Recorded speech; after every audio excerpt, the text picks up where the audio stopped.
శారదా చంద్రమౌళీశం రత్నగర్భగణేశ్వరం శంకరంచ ఋష్యశృంగేశం తుంగాం లోకగురూన్ భజే.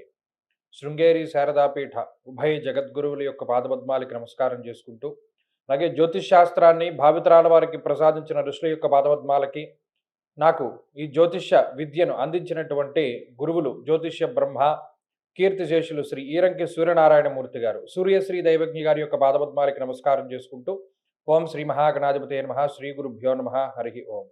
వీక్షకులందరికీ నమస్కారం. ధనురాశి వారికి ఈ వారంలో గ్రహస్థితి మధ్యస్థంగానే గోచరిస్తూ ఉన్నది.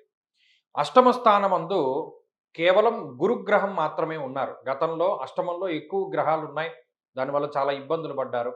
ఈ వారంలో అన్ని గ్రహాలు లేవు, ఒక గురుడే ఉన్నారు. కాబట్టి ఆ తీవ్రత మనం గత వారంలో కూడా అదే చెప్పుకున్నాం. ఏదైనా ఇబ్బంది పడేటువంటి తీవ్రత తగ్గుతుంది. గత వారంతో పోల్చుకుంటే ఈ వారానికి ఇంకా తగ్గుతుంది. అది ధనురాశి వారికి జరుగుతుంది. తదుపరి ఎక్కువగా కమ్యూనికేషన్ గ్యాప్ ఉంటూ ఉంటుంది. ఉదాహరణకి మీకు ఇంకొక వ్యక్తికి సంబంధించినటువంటి వ్యవహారంలో మధ్యవర్తులు ఎక్కువగా దూరడం ద్వారా వారికి మీకు ఉండేటువంటి దూరం పెరిగిపోతూ ఉంటుంది. మీరు చెప్పేది వారికి వెళ్ళదు, వారు చెప్పేది మీకు రాదు. ఇద్దరి మధ్యలో ఇబ్బందులు కలగడానికి అవకాశాలు ఉంటాయి. ఈ కమ్యూనికేషన్ గ్యాప్ని మీకు మీరుగానే తగ్గించుకోవాలి అంటే స్వయంగానే వెళ్ళి మాట్లాడుతూ ఉండండి. ఇతర వ్యక్తుల్ని దీంట్లోకి చొరబాటు చేయకండి. అంటే ఏదైనా ఒక వ్యవహారం ఉంది, అది మీ కుటుంబ సభ్యులతోనే చెప్పాలి, మీరే చెప్పండి. ఇది ఇంకొకళ్ళ చేత చెప్పించడమో అటువంటివి వద్దు. అలాగే వ్యాపార పరంగా నిర్ణయాలు తీసుకునేటప్పుడు కూడా అందరి యొక్క సలహాలు సూచనలు తీసుకోండి. ఒంటరిగా ఏ నిర్ణయాన్ని తీసుకోవద్దు. జీవితాన్ని మలుపు తిప్పేటువంటి కొన్ని నిర్ణయాలు తీసుకునేటప్పుడు కూడా మీరు ఒంటరిగా తీసుకోకండి. అది కూడా దృష్టిలో పెట్టుకోండి. ప్రత్యేకించి మానసికంగా భయంగానే ఉన్నప్పటికీ పైకి ధైర్యంగా ఉంటూ ఉంటారు. అది ఇప్పుడున్నటువంటి గ్రహస్థితిలో భాగమే. అయితే ఏ సపోర్టు లేదు ధనురాశి వాళ్ళకి.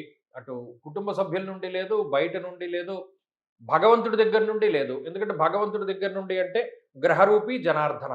ఆయన గ్రహ రూపంలోనే ఉన్నాడు కాబట్టి ఆ గ్రహ రూపాల్లో మరి ప్రస్తుతం ఉన్న గ్రహస్థితి మీకు అనుకూలంగా లేదు కాబట్టి జాతకం బాగుంటేనే ముందుకు వెళ్ళగలుగుతారు. ఈ విషయాన్ని దృష్టిలో పెట్టుకోండి.